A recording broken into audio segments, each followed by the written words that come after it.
Rusia no era, como parecía en Lisboa, en el concepto de 2010, un socio estratégico, pues había miedo en los países del sur de la OTAN de que se olvidase el sur. Yo creo que España, el anfitrión, ha hecho un trabajo bastante bueno en que el sur no se ha olvidado en este concepto estratégico. Entonces, yo creo que hay quizás 2 o 3 cosas importantes. Una es la idea de seguridad 360 grados, que por una parte habla de los puntos cardinales y, por tanto, también se refiere al sur.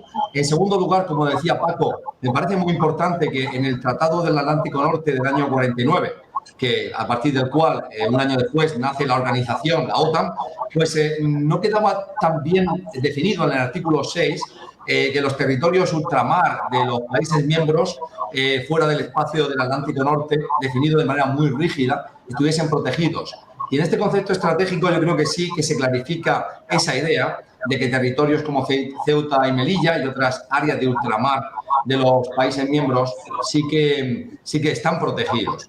Y eso tiene que ver también con una especie de desbordamiento del marco de protección, del marco de seguridad que crea la OTAN, porque al incluir también a China como un rival, un desafío, concretamente desafío estratégico, ya no hablamos del entorno del Atlántico Norte. Al introducir a China ya vemos una OTAN que no se circunscribe tampoco al Atlántico Norte por ese flanco, por el flanco de Asia. Y luego me parece muy importante, y por último, señalar pues esa declaración conjunta de España y de Estados Unidos a raíz de la entrevista y del encuentro entre Biden y Sánchez, que lo que al final sustancia es una presencia anabolizada de las fuerzas americanas en España y fundamentalmente en Rota. Si antes había 4 destructores en Rota, ahora va a haber 6, y al mismo tiempo Estados Unidos y España en esa declaración apuntan a que la inmigración debe ser, como sabemos, ordenada, legal, etcétera. Con lo cual también ahí en ese encuentro previo se fortalece el flanco sur porque América lo fortalece con esa relación bilateral con España. Con lo cual me parece que se ha evitado olvidar el sur, que se ha introducido el sur, que se ha clarificado el concepto del sur y que además se ha reforzado esto con esta declaración conjunta de Estados Unidos y de España, que contiene además un fortalecimiento militar del flanco sur. Bien, precisamente al respecto, a finales de mes, poco antes de la cumbre, hubo un salto masivo aquí a la valla de Melilla. ¿Cómo piensan ustedes que se actuó al respecto? ¿Qué sucedió allí?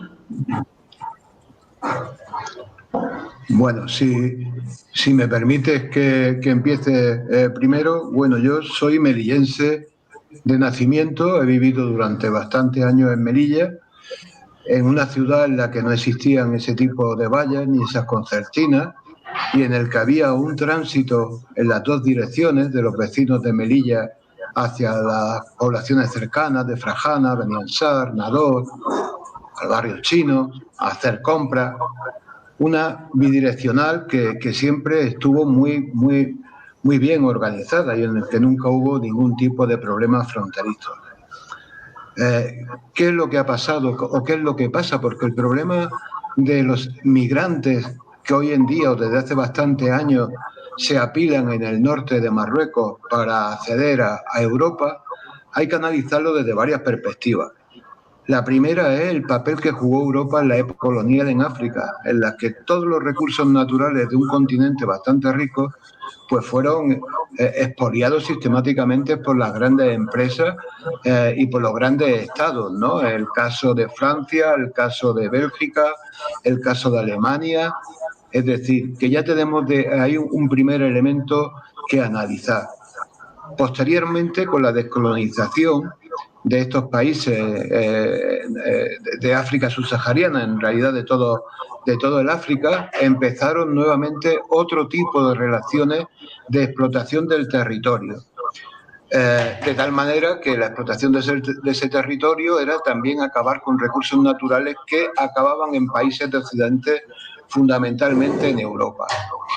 Yo he tenido durante algunos años la suerte y sigo en una ONG, Médicos Mundi Andalucía, en los que hemos realizado muchísimos proyectos en África subsahariana, fundamentalmente en Mali, en Níger, en Togo, en Burkina Faso.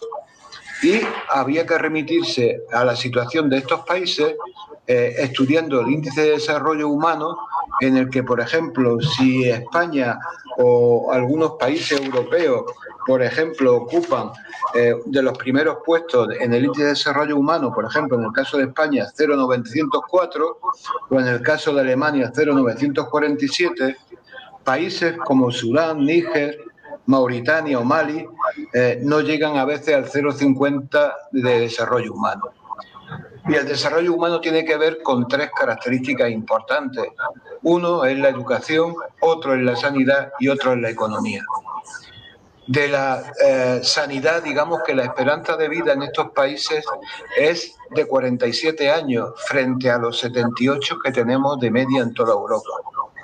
Eso significa que estos países que no han alcanzado el desarrollo, un desarrollo que permita a su gente vivir en su país, lo que ha hecho frente a las enfermedades, teniendo en cuenta que hay una alta tasa de mortandad infantil, frente a la escasez de recursos económicos y de trabajo, que estas poblaciones de África subsahariana se hayan visto a algo que ven en la televisión de todos sus países, que es Europa. Y la televisión es un espejo, ¿no?, de la realidad de cada país, y todos estos migrantes lo que intentan es llegar, no por propio capricho, sino por necesidad, a nuestras fronteras, ¿vale? Dicho esto,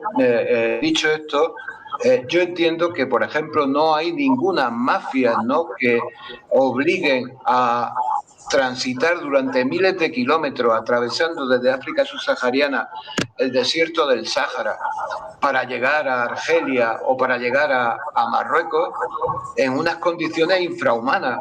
Yo he trabajado también durante muchos años en el territorio liberado del Sáhara Occidental por el Frente Polisario, y hemos visto cómo los militares del Polisario han ido recogiendo muchas veces a cadáveres que han muerto de inanición y deshidratación, y aquellos que han sobrevivido lo han llevado hacia sus centros sanitarios para cuidarlos y rehidratarlos y que puedan continuar su marcha. Distintos son las mafias que organizan las pateras en las costas de Mauritania o en las costas de Marruecos o en las costas de Argelia, pero esa inmensa mayoría de población que viene hacia el norte viene caminando fundamentalmente, no viene organizado de ninguna manera. Entonces, claro, ¿qué es lo que me parece a mí ahora? Pues creo que históricamente se ha comprobado, no hay muro que resista. Cayó el muro de Berlín, bueno, pues no, otros muchos muros históricos que cayeron. Y a mí lo que me parece, como persona, ¿no?, ya que hayan muerto más de 23 personas por acción de la policía marroquí. No digo si la española ha tenido relación con eso, pero la muerte de 23 personas, más de 70 heridos, no es de recibo en una gente que lo único que busca es llegar a un bienestar similar al que tenemos aquí, y no un bienestar propio, sino un bienestar que es para enviar dinero a sus familias, como tantos otros. Por tanto, a mí me ha parecido una barbaridad tremenda, una barbaridad inhumana, que va atenta contra los derechos humanos, como declaran Naciones Unidas, lo que ha sucedido con el salto de la valla. También es verdad que hay otro elemento, desde mi punto de vista, que ha sido el cambio de posición del Estado español con respecto al Sáhara Occidental, que ha sido el arma, como siempre, que Marruecos ha utilizado para aprovechar que cada vez haya más migrantes cerca de la valla, menos migrantes, en esa posición de chantaje que siempre Marruecos ha hecho al Estado español. Si no es por un motivo, es por otro. En este caso fue el Sáhara Occidental, y la respuesta, creo que del gobierno español, no ha sido la adecuada frente a la muerte de todos estos migrantes que, por desgracia, se han quedado atrapados, bien en la valla, bien en Marruecos, sin ningún tipo de atención sanitaria en Marruecos, simplemente o detenidos o llevados hasta las fronteras de Argelia nuevamente, para que de ahí partan hacia otros lugares. Yo creo que hoy en día los derechos humanos deben de cubrir a todas las personas de este planeta, o sea, forma parte del discurso esencial de Naciones Unidas. Por eso yo me muestro muy malhumorado, ¿no? Con todo lo que ha sucedido, porque mi ciudad, Melilla, tenía otras connotaciones que eran muy distintas, que era el de la vecindad, el encuentro de cuatro culturas, y que ahora se ve totalmente perjudicada con una imagen que no es la suya, que es la de una valla enorme que perimetra toda la ciudad y que nos ha hecho casi aislarnos como si estuviéramos en una isla, ¿no? A mí personalmente esa situación no me gusta, ¿no? Así que eso es lo que pienso, ¿no? Con respecto al salto de la valla. Yo creo que las fronteras deben estar abiertas, se deben de buscar las fórmulas para que estos migrantes entren legalmente en Europa, bien sea por necesidad económica, por persecución política, porque hay también muchísimas personas que piden asilo políticos huyendo de dictaduras africanas o de dictaduras en Yemen o de la guerra del Yemen causada por Arabia Saudí, etcétera, etcétera. Hay que tener esa consideración y desde luego Europa debe estar abierta a crear, a generar un nuevo mecanismo, una nueva metodología para que todas estas personas migrantes puedan acceder sin poner en riesgo su vida, sin que tengan que violentarse o vivir en condiciones como vivían en el Monte Gurugú, hacinados durante un tiempo, años o lo que fuera, viviendo en unas condiciones precarias. Yo creo que esto es una solución y un problema que la Unión Europea tiene que plantearse y solucionar. Y España, como país de la Unión Europea, como país fronterizo, debe de poner todos los medios a su alcance para que esta situación nunca más se vuelva a repetir. 23 muertos son muchos muertos y más de 70 heridos, con heridas terribles. No podemos seguir permitiendo, yo al menos como ciudadano y como melillense, lo que siento, ¿no? ¿Pablo? Por supuesto que en términos generales estoy muy de acuerdo con lo que ha dicho Paco y adhiero a su idea. Quería recordar, y no por casualidad, y esto para señalar el carácter estructural, el problema migratorio en el norte de África y en el contexto del mar Mediterráneo, ese espacio que hoy en día es una frontera.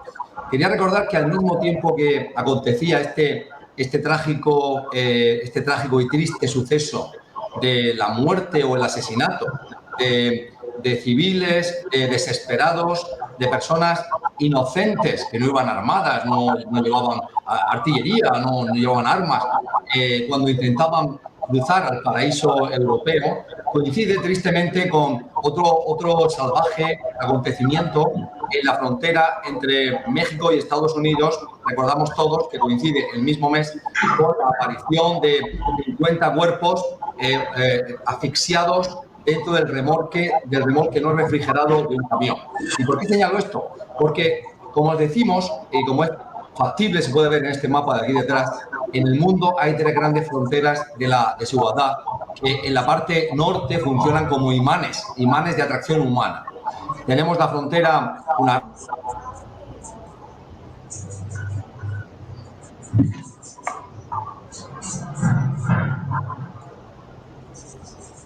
¿Pablo? Se ha quedado... Se ha perdido, ¿no? Sí. Se ha quedado congelado el enlace. Sí. A ver si puede reintegrarse.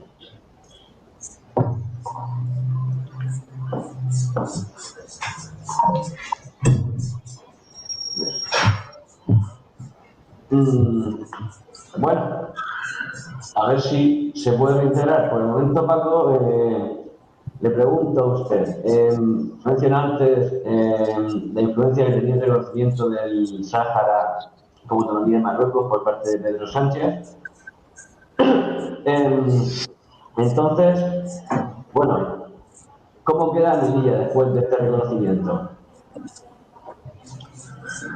Pues bueno, es que tampoco el reconocimiento o digamos las declaraciones del gobierno español sobre el Sáhara Occidental, ese cambio de postura, que ha hecho que nuestras relaciones con un país como Argelia, que España también tiene intereses económicos, hayan quedado congeladas y en una mala posición. Porque si el elemento era reconocer al Sáhara Occidental como una provincia autónoma de Marruecos, a cambio de no tocar la integridad de Ceuta y de Melilla, creo que es una falacia muy grande, porque los partidos nacionalistas marroquíes siempre van a reclamar Ceuta y Melilla como dos ciudades que pertenecen a Marruecos. Por tanto, yo creo que ha sido un gol más de Marruecos a España en ese chantaje, ¿no? Y que, por supuesto, la posición no va a cambiar para nada. Lo que no sabe o lo que debería de considerar también el Estado español es que hay las Naciones Unidas ha reconocido, como muchísimos otros países de la Unión Africana, el derecho a la autodeterminación del pueblo saharaui. Y creo que en esa forma de chantaje que ha tenido Marruecos con España, la posición tan sumamente fea y burda de la embajadora marroquí en Madrid hace pensar que nuevamente casi hayamos cedido al chantaje por defender intereses económicos españoles en Marruecos, que tampoco son pocos, en el campo de la agricultura, en algunos de la industria, pero creo que no es de recibo, porque además el pueblo saharaui va a seguir luchando. Yo recuerdo que llevamos 2 años de guerra, se van a cumplir, desde lo alto del fuego del Guerguerá, ya 2 años.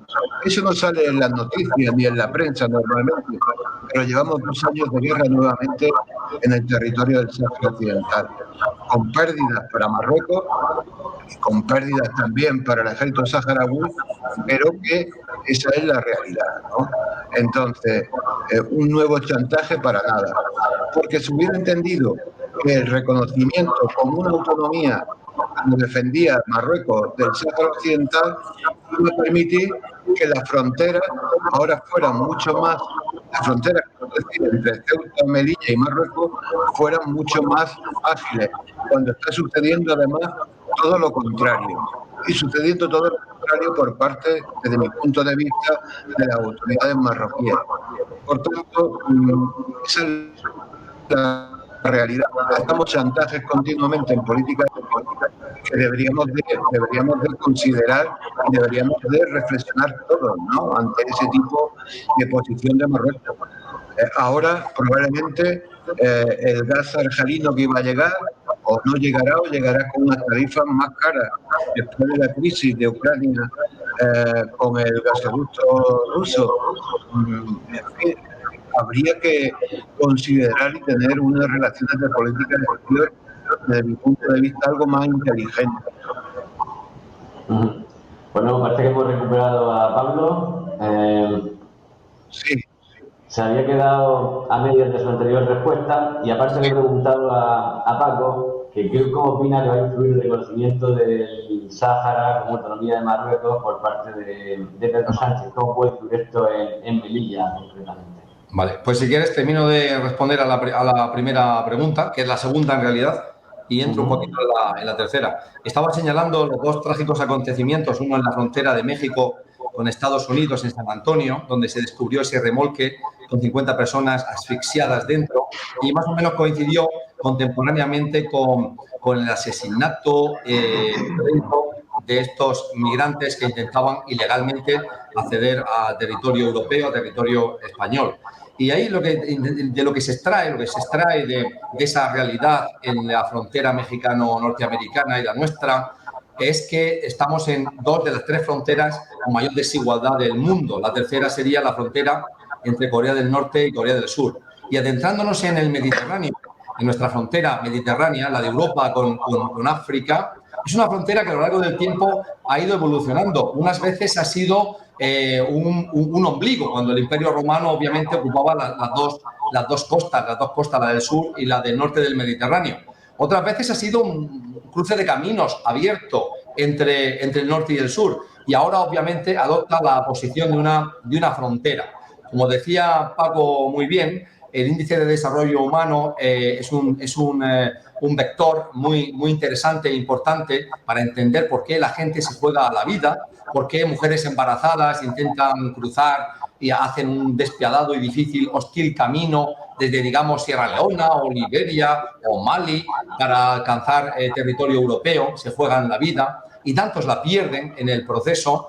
Y lo cierto es que, de manera muy clara y muy obvia, la diferencia entre la frontera norte del Mediterráneo y la frontera sur es que en una hay democracia y hay libertad, en la otra hay fundamentalmente estados fallidos y dictaduras entre las más crueles del mundo, y en una frontera el lado europeo es una de las zonas quizás más privilegiadas, si no la más privilegiada, la mejor zona donde nacer, donde el capitalismo adopta también y ha conseguido conjugar lo que es el beneficio con la distribución de la riqueza de una manera razonable, sobre todo obviamente en los países escandinavos, y abajo lo que encontramos son obviamente economías extremadamente débiles, no conectadas con la globalización, en sociedades muy atrasadas, en sociedades con muy poca formación, en sociedades que no son ni de muy lejos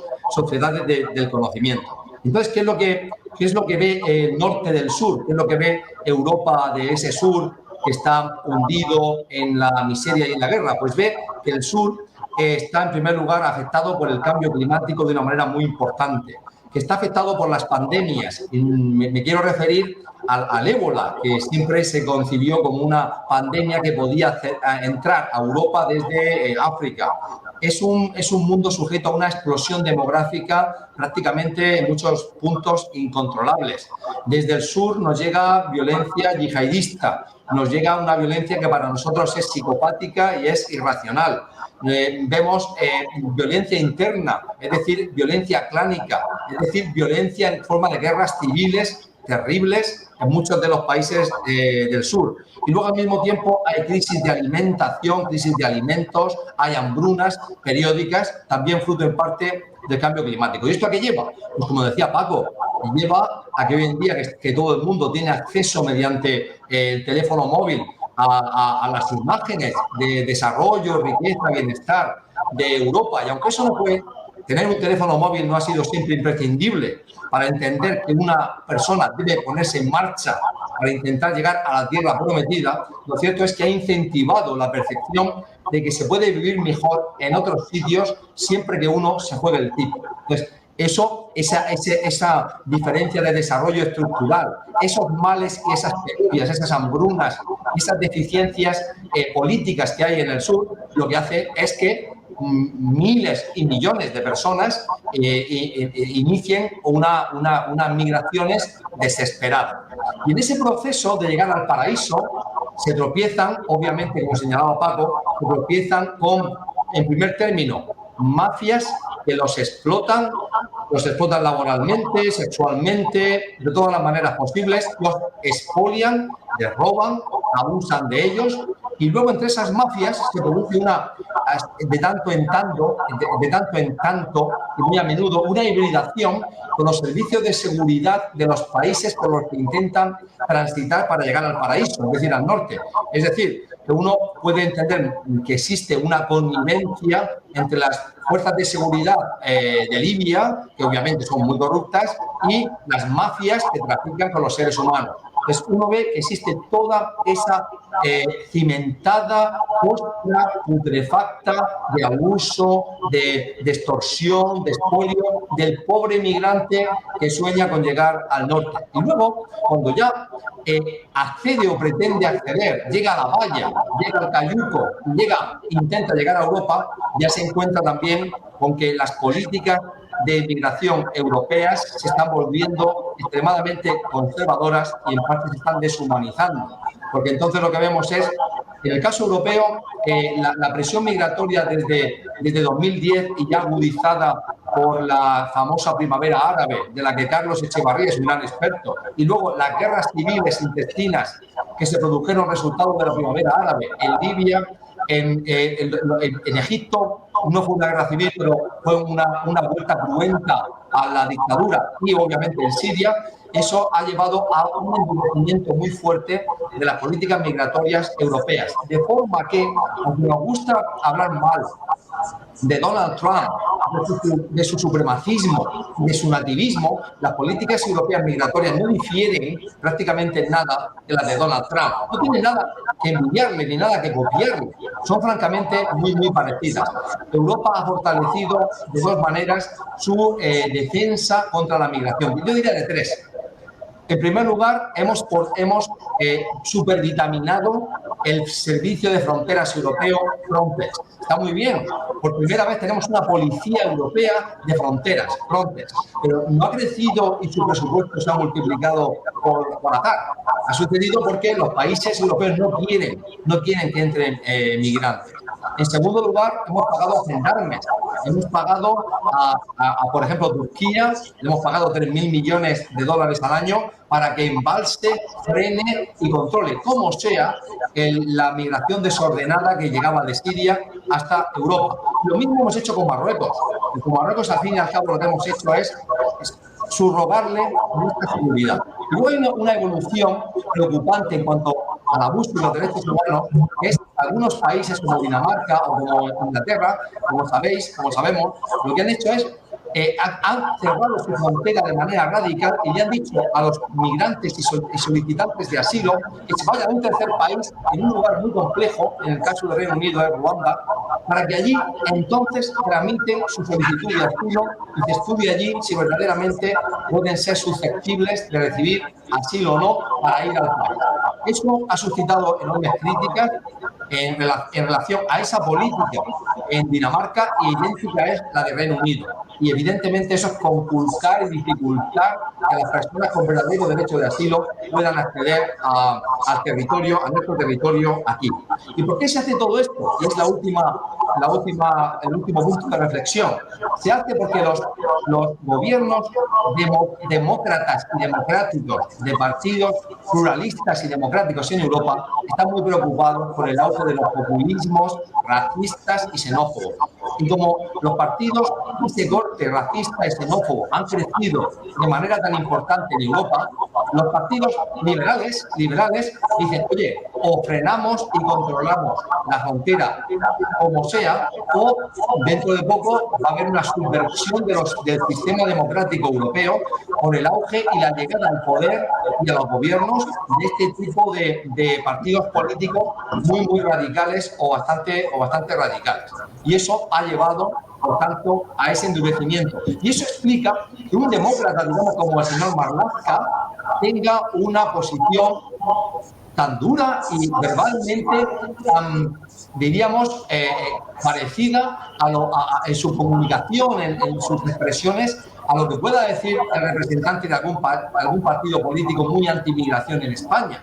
Con lo cual, es esa posición de que si no quieren que los partidos más radicales, más anti-inmigración, más racistas, digamos, copen el poder y accedan al poder, hay que adoptar su lenguaje respecto a la migración para que no se fortifiquen en sus idearios, haciendo que hay una inmigración muy desordenada aquí.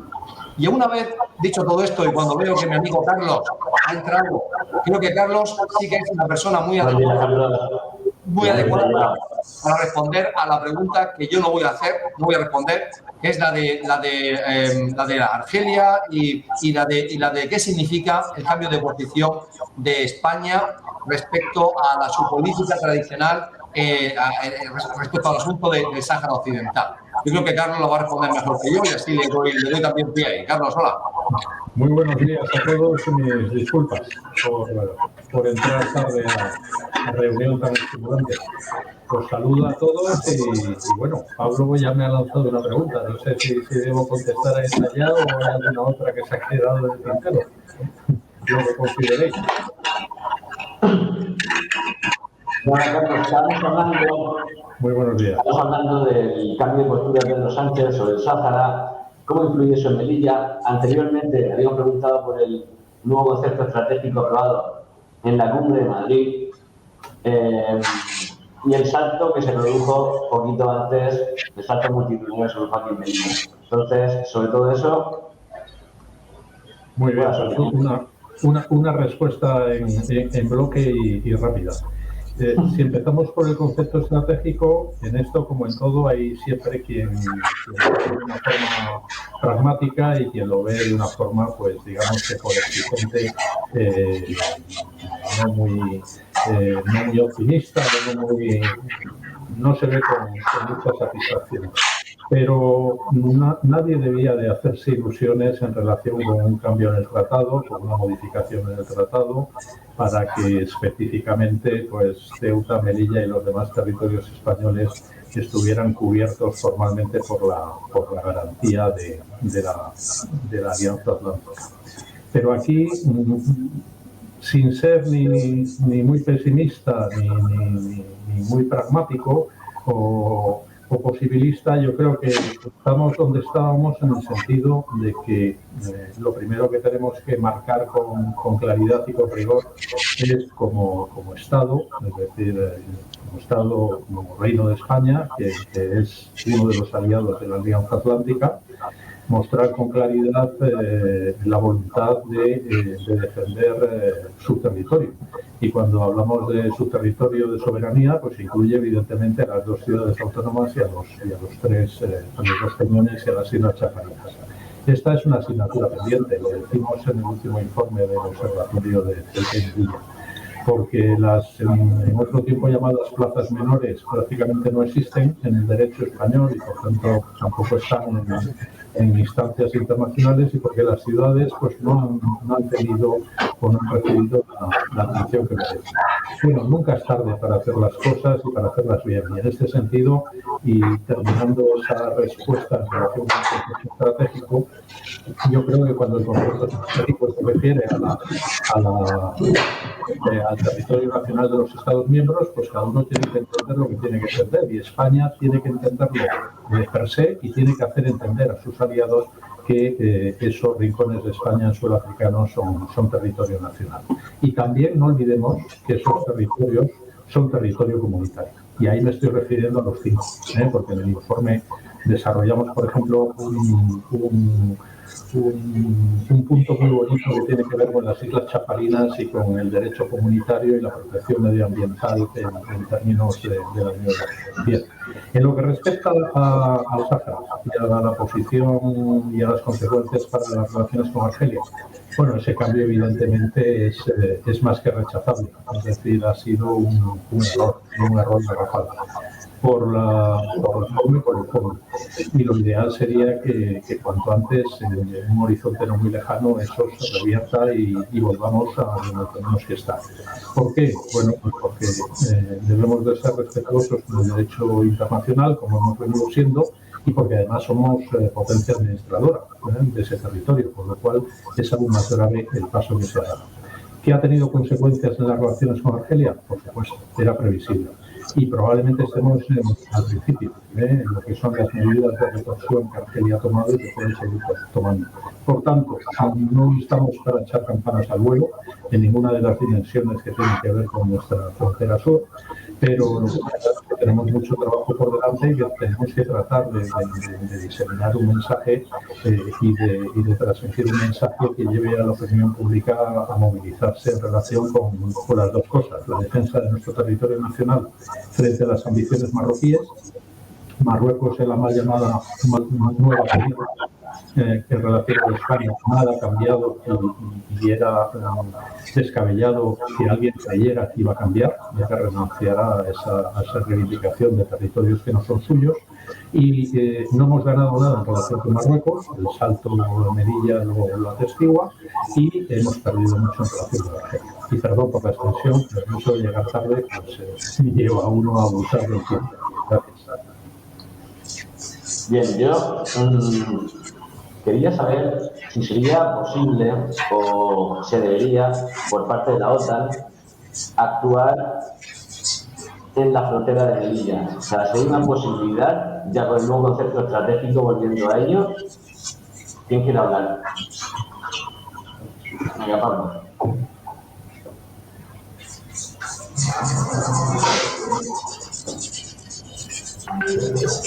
Quería poner en el tablero que la seguridad de España, la seguridad internacional extrafronteriza de España, no solo se asienta en el artículo 5 de la OTAN, también lo hace en el artículo 42 del Tratado de la Unión Europea, en el que además, en caso de ataque, en caso de conflicto militar, de agresión de un Estado extranjero a un país miembro, la respuesta de la Unión Europea es más firme, más rápida, más contundente y más automática que la del artículo 5. Entonces, al final, no olvidemos que Europa debe ser responsable de su propia seguridad frente a países terceros que no le representan comparativamente una amenaza militar seria. España se valdría por sí misma y debe hacerlo para defender su territorio frente a Marruecos. Igual que la Unión Europea debería tener los mecanismos políticos, diplomáticos y de seguridad bien engrasados y en caso de una agresión de esa magnitud, de Marruecos en este caso, a parte del territorio nacional, responder incluso antes que la OTAN, porque en el fondo la Unión Europea es más coherente que la OTAN y debería también ser más eficiente que la OTAN en esa respuesta. Me parece algo importante.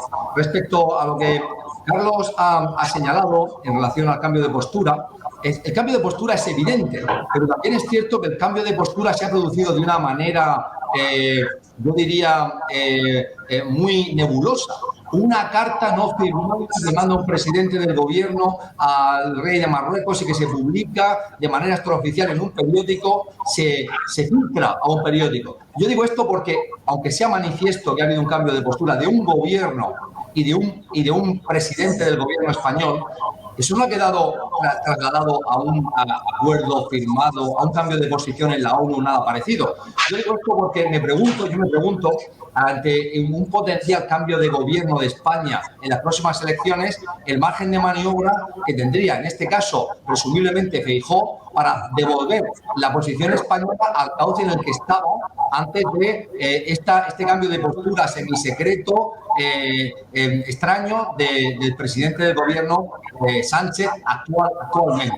Por otra parte, totalmente de acuerdo en el análisis de realista. Yo sé que Carlos es un realista, de Carlos, que al final ha regalado una posición muy benéfica para las querencias marroquíes y evidentemente has alimentado y has satisfecho de una manera portentosa a Marruecos sin recibir ninguna garantía tú a cambio de, por ejemplo, ese respeto a la soberanía española en Ceuta y Melilla, porque no ha habido tampoco ningún documento en el que Marruecos se comprometa por escrito a reconocer que Ceuta y Melilla son sempiternamente territorio español. Entonces ahí obviamente hay un error diplomático grande. Y luego yo no podía imaginarme, y se lo dije a José Ramón cuando hablé con él antes de este tema para su periódico, no podía imaginarme que España daba un giro así sin antes haber acordado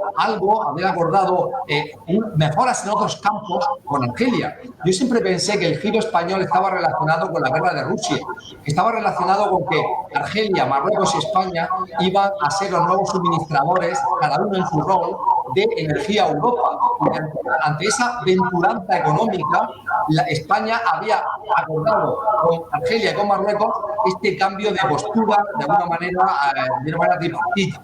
Por tanto, no sé, parece un error, como digo, pero no sé el cambio de maniobra, el margen de maniobra, la cultura que pueda tener un nuevo gobierno de España en cualquier momento para devolver las cosas al cauce anterior. Paco. Bueno, pues yo creo que han pasado 47 años desde la nefasta descolonización del Sáhara español y que en 47 años han pasado diferentes gobiernos, bien sean socialistas, bien sean del PP, y no ha habido nunca un acuerdo, una solución que los dictámenes de Naciones Unidas, y no solamente, como dije antes, de Naciones Unidas, sino también de la Unión Africana, con el derecho a la independencia de los pueblos, sobre todo cuando se comenzó toda la descolonización de África.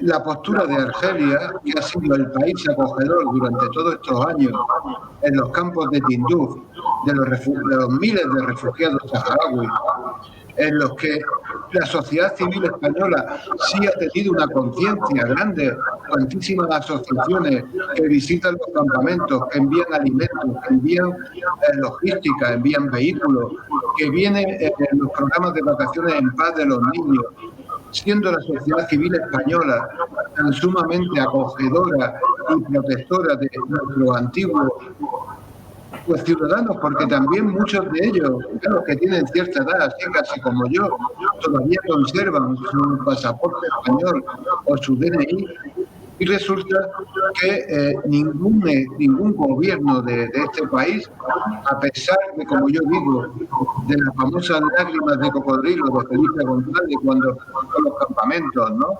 diciendo que él iba a solucionar el problema, pues bueno, España tiene la obligación como país, donde todavía obtiene recursos económicos, por ejemplo, de los fosfatos que se explotan en el territorio de Bukra, cerca de la región de Mara, debiera de asumir su responsabilidad, lo mismo que hizo Portugal con Timor Oriental, el mismo tipo de resolución.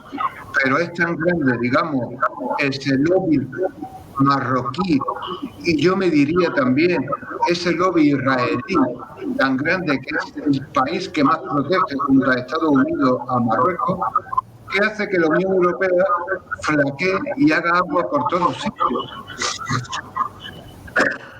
Para resolver este problema que dura ya tanto tiempo, cuando años de guerra, de muerte. En fin, yo creo que ningún otro gobierno que venga va a apostar por algo que viene ya desde Naciones Unidas como un derecho constitucional del pueblo saharaui, que nada tiene que ver con Marruecos, ni a nivel de identidad cultural, ni a nivel de identidad lingüística. Estamos hablando de pueblos muy diferentes, estamos hablando de etnias muy diferentes. Así que yo creo que quizás por el tiempo que yo he trabajado en el Sáhara Occidental, he podido comprobar, ¿no?, cómo el pueblo saharaui, yo creo que es el más parecido en todos los sentidos a nosotros, al menos a los andaluces o a los que estamos más en el sur, por su carácter, por su capacidad de resistencia, que es admirable. En fin, yo solamente me quedan palabras de reconocimiento hasta este pueblo. Y lo que es algo que tampoco ha hecho España es condenar con dureza la represión que sufren los ciudadanos saharauis en los territorios ocupados de Layún, de Smara, de Dakhla, de todas estas ciudades que están ocupadas, presos en las cárceles, mujeres apaleadas en la calle por la policía. ¿Dónde están los derechos humanos en Marruecos? Estos derechos humanos no existen en Marruecos, pero ya no solamente en el Sáhara, yo diría que en el resto del territorio, ¿no?, de Marruecos. Entonces, bueno, ese es lo que yo pienso, quizás sea una forma muy personal de verlo, sea un poco visceral en cuanto a mi reflexión, pero es lo que siento después de haber trabajado durante 20 años con el pueblo saharaui en muchos aspectos de su cultura, de sus tradiciones, y también en implementar sus sistemas sanitarios, fundamentalmente los sistemas de enseñanza del español en la escuela. Es el único país africano que tiene como segunda lengua, además de la hassanía, el dialecto árabe suyo, el español en las escuelas, ¿no? Y cómo la sociedad española se ha volcado, a excepción del Estado, para que las escuelas funcionen, para que los hospitales tengan alimentos, para que cada año vayan comisiones médicas a curar a gente que en nuestro país, en los servicios de atención primaria o en los hospitales, serían atendidos inmediatamente. Esto es lo que yo admiro y veo, ese gran abismo entre la sociedad civil y el Estado, ¿no? Y yo creo que a veces los deseos de la sociedad civil debieran estar por encima, muchas veces en estos casos, del papel del Estado en estas circunstancias. Gracias. Carlos, ¿quería usted aportar al respecto? Sí, José Ramón. Bueno, volviendo a la pregunta directa que nos hacías, ¿no? El tema de la frontera y del artículo 5 de la OTAN. Bueno, vamos a ver las fronteras, las vallas, el Tarajal y el Niensar, son frontera exterior de la Unión Europea, es frontera exterior de España. Y, por supuesto, esas herramientas, el artículo 5 y el artículo 42.7 que buscaba Pablo, ahí están. No olvidemos que Turquía, por ejemplo, invocó, no ya el artículo 5, no llegó a ello, pero sí invocó el artículo 4 en el contexto de la guerra en Siria y cuando tenía escaramuzas con Rusia, ¿no? Es decir, la OTAN da mucho juego, pero el juego, el que lleva, digamos, que la iniciativa del juego tiene que ser el Estado miembro que se considera afectado y, por tanto, España, vuelvo a lo que dije también en la respuesta anterior, tiene que tener una visión clara, una posición clara y transmitírsela muy bien a sus aliados. A sus aliados en la OTAN y en la Unión Europea. No olvidemos que en la Unión Europea el artículo 42.7, como además ha dicho muy bien también Pablo, es automático. Lo invocó el presidente Hollande después del ataque del Estado Islámico en París. Pero, insisto, lo importante es que tengamos una voluntad política clara como Estado frente a las aspiraciones que son inaceptables de Marruecos. En cuanto al reconocimiento, no hemos reconocido la marroquinidad del Sáhara. España no ha dado ese paso, es decir, no ha habido una política de Estado marcada en términos de reconocimiento. Pero es que tampoco lo ha hecho Estados Unidos. Estados Unidos tiene problemas cuando va al legislativo y tiene, por ejemplo, que intentar conseguir que se apruebe el presupuesto para abrir un consulado en el territorio ocupado del Sáhara. ¿Por qué? Porque las fuerzas políticas no están de acuerdo. Es decir, el Estado como tal, una cosa es la iniciativa Trump a través del Twitter, otra cosa es la carta de nuestro jefe de gobierno, y eso evidentemente hay que saberlo, pero sí se ha dado un paso inapropiado y no acorde con el derecho internacional. Se ha iniciado un camino que debería de corregirse y ojalá también los estadounidenses lo hicieran. En cuanto a la dejadez del Estado español, me gustaría introducir al menos un matiz. Aquí no tenemos mucho tiempo, pero recordemos que a principios de los años 2000, cuando era presidente José María Aznar, y cuando este tema, como decía antes Paco, no estaba en una posición tan oscura como en términos de balance o en términos de actualidad está, porque recordemos que en aquellas fechas teníamos el Plan Baker 1 y el Plan Baker 2. Y el Plan Baker 2 nos puso también en los labios a muchos. Y el presidente Aznar en aquella época apoyaba con firmeza esa iniciativa, esa casi posibilidad de vislumbrar el referéndum, y era un tiempo en el que el propio jefe de gobierno español conseguía intercambios de prisioneros entre saharauis y marroquíes. Es decir, eran otros tiempos y España estaba en una posición mucho más activa y más proactiva.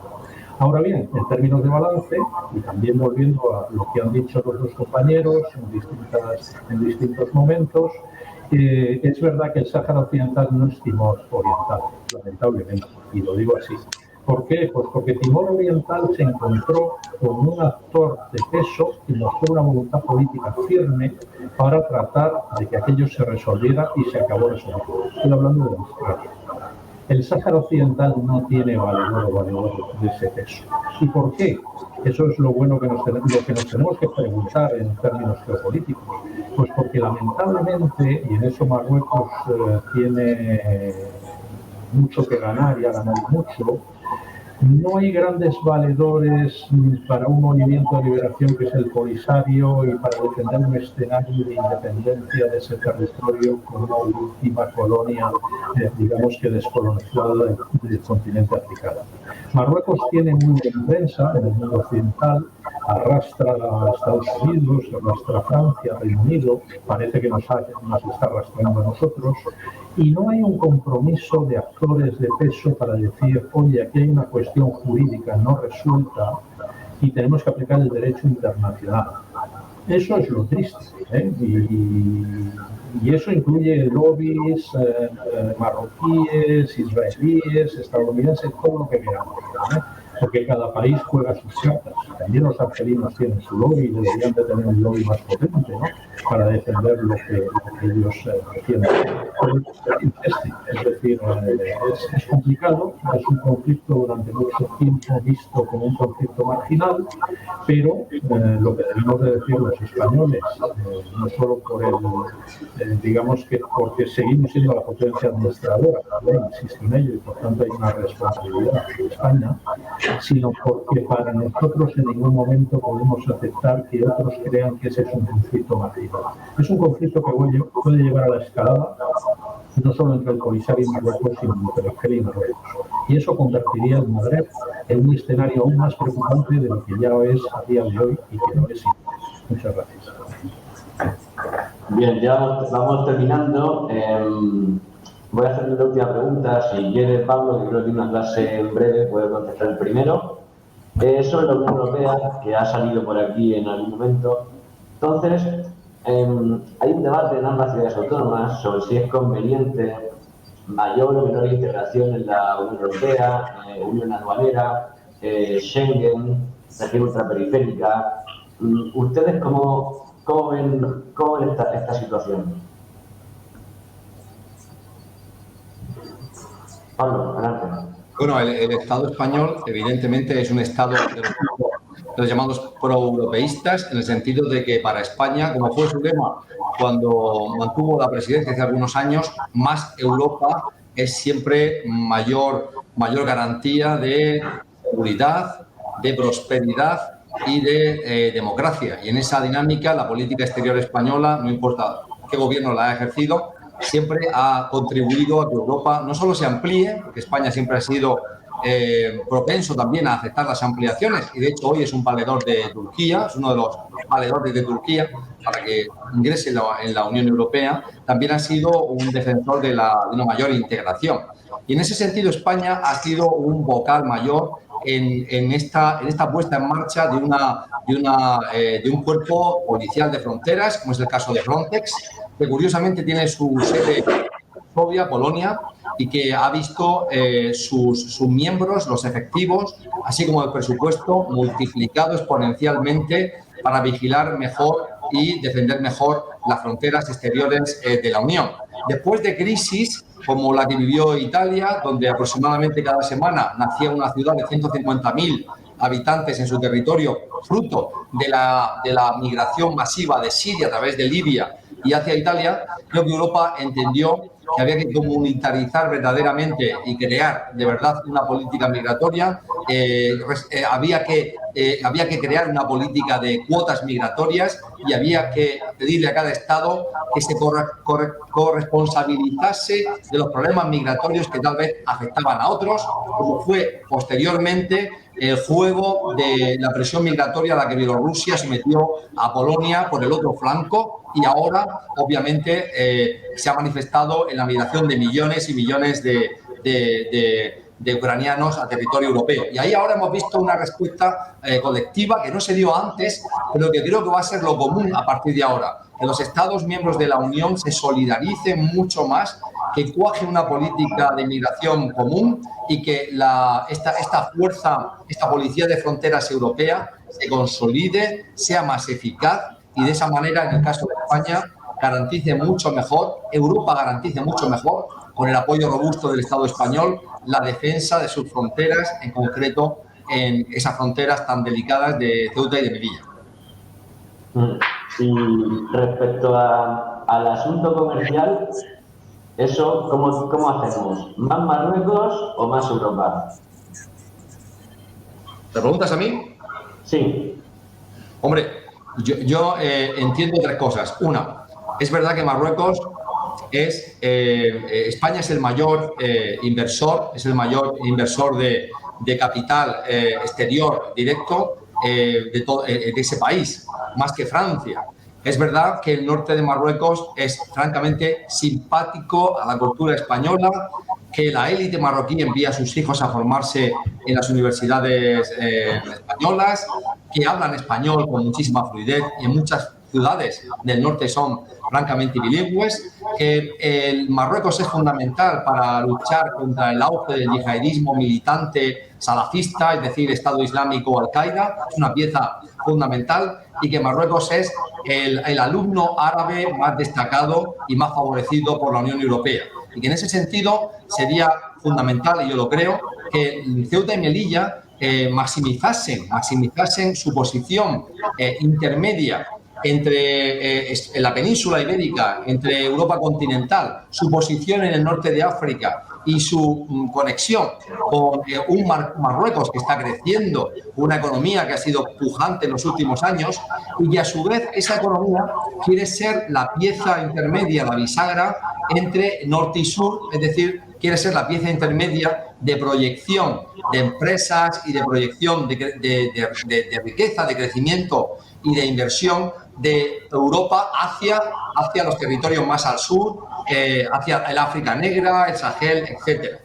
A mí me gustaría, veo que Ceuta y Melilla podrían maximizar su posición intermedia entre Europa y África, con esa posición específica y esa vecindad especial o específica con Marruecos. Así que creo que no es incompatible, no debe ser incompatible más Europa, porque eso, el mercado europeo siempre será el más relevante, el más importante, con ese papel de pivote y de lugar de proyección de mercados, de consolidación de mercados, de hacer mercado más al sur desde Ceuta y Melilla. Lo veo que eso sería una estrategia sencilla de visualizar, clave, y podría ser exitosa.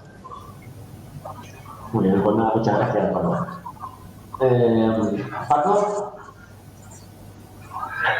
Bueno, sí, yo en primer lugar quiero coincidir, ¿no?, con lo que acaba de plantear Pablo. Creo que esto último que ha dicho es muy optimista, ojalá fuera así. Pero en cuanto a la defensa de la frontera europea, veo que hay una asimetría muy grande en el caso de Ucrania, en el que no ha habido ningún problema por acoger a cientos de miles de refugiados ucranianos ante la agresión rusa y demás. Pero la misma agresión están sufriendo, y vuelvo a reiterarme, en otros países de África, y no tiene el mismo perfil simétrico. No tiene el perfil simétrico. Hay soluciones para evitar que los migrantes, al igual que los españoles fuimos migrantes durante tantísimos años en Europa, dejen de serlo. ¿Y cómo hacerlo? Son las pequeñas inversiones de los proyectos de cooperación al desarrollo que vienen de la Unión Europea, o en general la herramienta suficiente. Quería cerrar adelante, no dio tiempo a hacer tan alcanzar.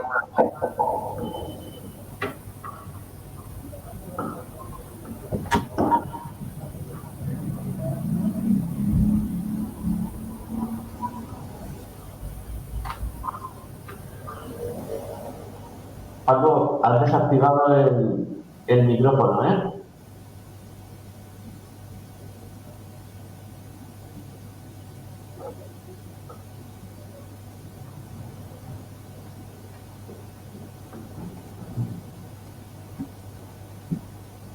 Paco, no se oye.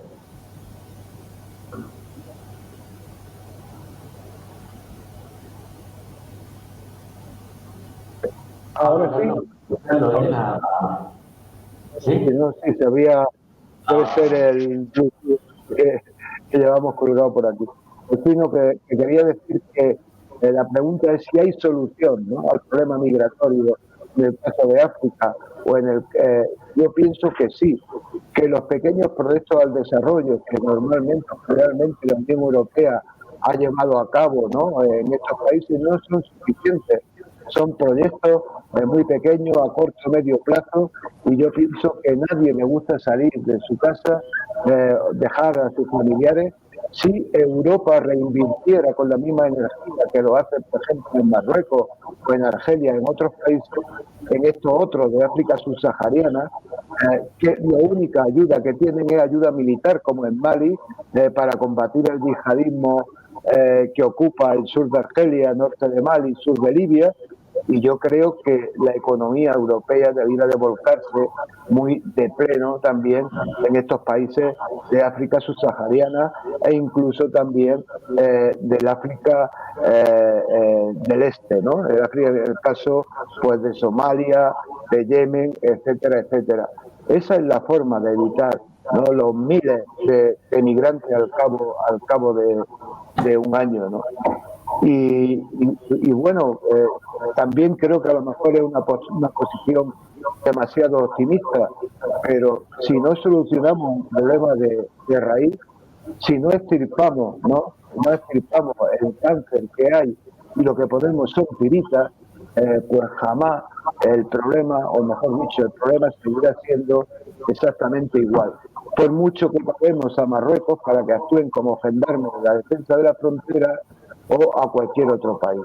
Yo por eso soy partidario, o más bien pienso que el desarrollo de África, que es un continente rico en todas sus expresiones, rico en cuanto a cultura. Yo me gustaría que mucha gente conociera, pues no sé, países como Mali, Burkina Faso, rico en recursos minerales. Hoy en día China lo está comprando todo. Bueno, pues esa es la cuestión, ¿no? Para mí, y diría mi mensaje final: cortar el problema de raíz generando riqueza en estos países de África. ¿Carlos? Sí, José Ramón, a la pregunta que nos has hecho, ¿no?, de si Ceuta y Melilla deben de mirar a Marruecos o Europa. Tienen que mirar en todas direcciones, lo que no han hecho hasta ahora. Es decir, hasta ahora lo que ha habido es una obsesión y una fijación por la frontera sur, por ese comercio atípico para nosotros y por ese contrabando para Marruecos, ¿no? Yo siempre digo que Marruecos nos hizo un favor, primero cuando cerró la aduana de Melilla y luego cuando nos cerró las fronteras, con la excusa del coronavirus, pues en el marco de sus estrategias híbridas contra España, ¿no?, y su reclamación. ¿Por qué? Porque nos dimos cuenta que había más mundo, y que las ciudades tenían potencialidades que debían de desarrollar, no solo en relación con el resto del Estado, es decir, con la península, sino en relación con Europa, en relación con los mares, en relación con la logística portuaria, el turismo, etc. Así que, asumiendo lo que ha dicho Pablo, y les remito, si no les importa, al último informe que hemos publicado en el Observatorio de Ceuta y Melilla, ahí hay un capítulo 2 que es de la profesora Inmaculada González García, que explica las potencialidades que hay en unas relaciones sanas entre España y Marruecos. Claro, ¿qué es lo que ocurre? Que Marruecos, en relación con España y en lo que concierne a Ceuta y Melilla, los territorios, su política es una política viciada, Es decir, Marruecos no está por la labor de renunciar a su reclamación y, por tanto, de potencializar Ceuta y Melilla. Les voy a poner además un ejemplo a nuestros televidentes. Hemos visto cómo algunos empresarios españoles se han dejado seducir y se han ido a un congreso organizado por los marroquíes en territorio saharaui ocupado, en Dakhla, ¿no? ¿A que no vemos a empresarios marroquíes venir a Ceuta y a Melilla si organizamos simposios sobre inversiones bilaterales? ¿A que no? Bueno, entonces vuelvo a lo que decía. Ceuta y Melilla tienen enormes posibilidades, algunas ya las están desarrollando gracias a que hemos abierto los ojos, porque Marruecos nos ha obligado a hacerlo, y sin sacrificar en absoluto lo que debería de ser una buena relación bilateral con Marruecos, pero desde posiciones claras y firmes en lo que respecta a España, porque Marruecos tiene posiciones claras y firmes en relación con sus intereses. Yo creo que tenemos que volcarnos, y creo que ahí están las autoridades de las ciudades y las fuerzas vivas de las ciudades. No solo más Europa, que eso suena muy bien, es muy bonito, es más Europa, es más Unión Europea, pero también más Consejo de Europa, y también más otros círculos europeos, pero también más mundo, porque son ciudades abiertas al mundo que tienen muchísimo que ofrecer. Y para terminar, recordar algo que dicen los profesores de la Universidad de Cádiz que han hecho el informe para el observatorio. Ceuta, Melilla, Los Peñones y las Chafarinas son territorio en suelo africano donde se aplica el derecho comunitario y el derecho español, es decir, son territorio de derechos y de, digamos, ventajas que ofrece el mundo democrático. en todos los sectores de la vida, incluido el sector medioambiental, el sector comercial, los temas de género. Y eso, hombre, lo tenemos que poner en majestad y aprovecharlo. Así que hay que mirar en todas direcciones. Gracias. Muy bien, pues nada, yo por mi parte he terminado, salvo que alguno de ustedes quiera añadir alguna otra cosa. José Ramón, muchas gracias. Y un saludo a Paco y a Carlos. Muchas gracias y muy buena iniciativa y fantástico compartirla con vosotros tres. Un placer. Y enhorabuena, José Ramón, enhorabuena. Muchas gracias. Igualmente, muchas gracias a todos. Cuidaos mucho. Y un placer conoceros. Espero que los espectadores hayan sacado buenas conclusiones de esta interesantísima conversación, que seguro que sí. Y nada, que pasen buen día. Igualmente. Muy bien. Pues un saludo. Un saludo.